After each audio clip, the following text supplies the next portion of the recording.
শেখ হাসিনার পতন হজম করতে পারছে না ভারত সরকার। ভারত বাংলাদেশকে আশ্রিত রাজ্যের মতো বিবেচনা করত। ধর্ম বর্ণ নির্বিশেষে সকলেই যখন একটু স্বস্তির নিঃশ্বাস ফেলছেন, তখন বাংলাদেশের ১.৫ দশকের সন্ত্রাসী মাফিয়া লীগের রক্তাক্ত তাণ্ডবে সুষুপ্তিতে থাকা অর্থাৎ ঘুমিয়ে থাকা ভারত সরকার সর্বস্ব হারানোর বেদনাবিদ্ধ অস্থিরতা আর অস্বস্তি বিস্ময়কর রকমের প্রকট হয়ে উঠেছে। শেখ হাসিনার পতন হজম করতে পারছে না ভারত সরকার।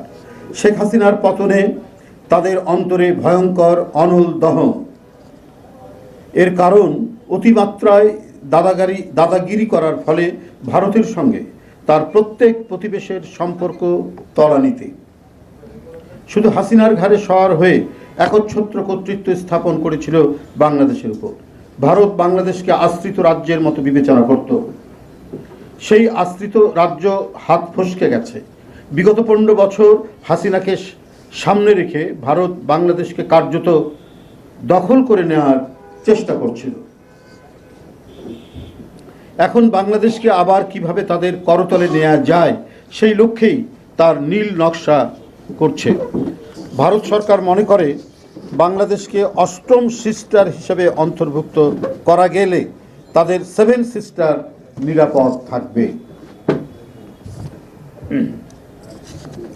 চাণক্য ভারতের বশংবর ফ্যাসিস্ট হাসিনার পতন ও পালিয়ে ভারতে আশ্রয় নেওয়ার পর থেকেই মোদি ও তার গদি মিডিয়া বহুমাত্রিক ষড়যন্ত্র এবং অপপ্রচার চালিয়ে আসছে। তারা চরম হতাশা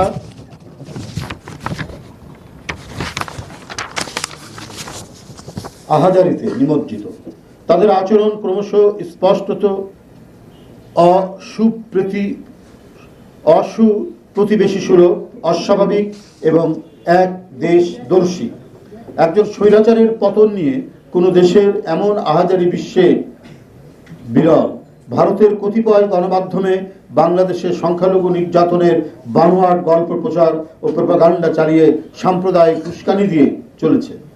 ভারতীয় সাম্প্রদায়িক শাসক গোষ্ঠী ও হাসিনার যৌথ ইন্ধনে ভারতীয় কিছু উগ্র হিন্দুত্ববাদী গণমাধ্যম এমন অপকর্মে লিপ্ত রয়েছে। বাংলাদেশকে নিয়ে ভারতের বর্তমান বয়ান মিথ্যার ধোঁয়াজাল দিয়ে ঘেরা। ভারত অন্তর্গত দিক থেকেই বাংলাদেশ বিদ্বেষী। এদের মধ্যে মানবিক নৈতিকতার ছিটে ফোঁটাও নেই। এই কারণে বাংলাদেশের মানুষের নিজস্ব ইতিহাস, ঐতিহ্য ও স্বাভাবিক বিকাশে বিশ্বাসী দেশের জনগণ ও জাতীয় নেতাদের প্রতি বিরূপ ধারণা পোষণ করে।